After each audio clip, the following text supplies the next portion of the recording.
अस्सलाम वालेकुम दोस्तों, आप देख रहे हैं मेरा यूट्यूब चैनल। मैं हूं डॉक्टर बिलाल हुसैन। आज की हमारी वीडियो का टॉपिक मोटिगेट टैबलेट के ऊपर है। मोटिगेट टैबलेट जो कि 5 मिलीग्राम और 10 मिलीग्राम की स्ट्रेंथ में अवेलेबल होती है। तो मोटिगेट टैबलेट में जो एक्टिव इंग्रेडिएंट होता है वो मंटिलोकास्ट है।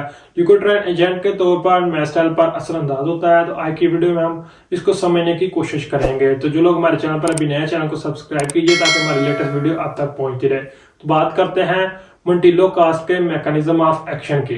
मंटिलोकास्ट का काम क्या होता है? ये ऐसे मादों को रोक देती है जो कि दमे के हालात में ब्रोंकोकंस्ट्रक्शन, एलर्जी और बलगम बनने का बायस बनते हैं। तो इन तमाम को रोकने में ये बहुत ज्यादा हेल्प करती है। तो इस तरह बात करते हैं मोटिगेट टैबलेट के यूजेस की। मोटिगेट टैबलेट को दमे के ट्रीटमेंट में इस्तेमाल किया जा सकता है, लेकिन बहुत ज्यादा सीवियर किस्म के दमे के अटैक में इसको इस्तेमाल नहीं करवाया जाता। जिस तरह इसको लंबे अरसे तक प्रिवेंशन ऑफ एस्थमा के तौर पर हम इस्तेमाल कर सकते हैं। मतलब के दमे की एहतियाती तौर पर दवाई के तौर पर इसको लंबे अरसे तक इस्तेमाल किया जा सकता है। जैसा कि अभी बहुत ज्यादा मौसम की शिद्दत में इजाफा हुआ है तो दमे का मसला ज्यादा होने के चांसेस होते हैं। तो इसकी टैबलेट को एहतियाती तौर पर सीवियर किस्म के मौसम में दमे के अटैक से बचाव के लिए हम इस्तेमाल कर सकते हैं। जिस तरह जिन लोगों के लंग्स वगैरह बहुत ज्यादा कमजोर होते हैं, ज्यादा हार्ड वर्क करने की वजह से, एक्सरसाइज करने की वजह से जिस्म में बहुत ज्यादा गड़गड़ाहट और सांस में तंगी वगैरह का मसला होता है, तो ऐसे लोगों में ब्रोंकोकंस्ट्रक्शन के पेशेंट में भी मोटिलोकास्ट को इस्तेमाल करवाया जाता है। इसी तरह इसको एलर्जी की मुख्तलिफ किस्म में भी हम इस्तेमाल कर सकते हैं।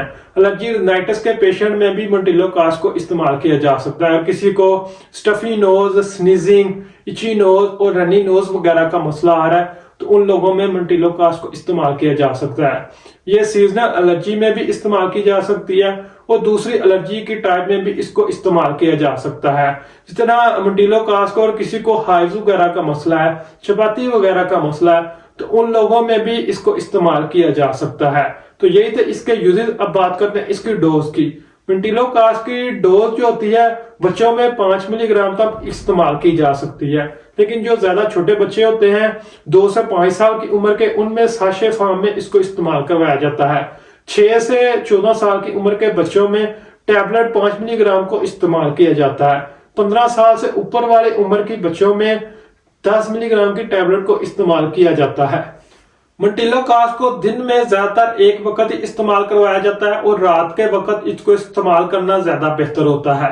मोटिगेट टैबलेट के साइड इफेक्ट की बात करें तो इसके इस्तेमाल से सर में दर्द वगैरह का मसला हो सकता है, पेट में दर्द वगैरह का मसला हो सकता है, जिस्म में थकावट वगैरह का मसला हो सकता है और खुराक प्रॉपर हजम नहीं भी हो सकती। इस तरह अगर इसके सीवियर किस्म के साइड इफेक्ट की बात करें, क्योंकि के साथ आता है, तो इसके इस्तेमाल करने से आपका जो मूड है वो चेंज हो सकता है, एंजाइटी, डिप्रेशन वगैरह का मसला हो सकता है। इसी तरह सुसाइडल अटैक वगैरह का ज़हन में ख्याल आ सकता है, लिवर वगैरह में बहुत ज्यादा प्रॉब्लम आ सकती है, यूरिन का कलर डार्क हो सकता है। इस तरह अगर इसकी प्रिकॉशन की बात करें तो जिन लोगों को मेंटली तौर पर किसी आर्जा का कोई मसला है तो उन लोगों में इस्तेमाल करने से पहले डॉक्टर से मशवरा लाजमी कर लें। उम्मीद करता हूँ आज की वीडियो से आपको फायदा पहुंचा होगा। वीडियो को लाइक कीजिए, चैनल को सब्सक्राइब कीजिए। शुक्रिया।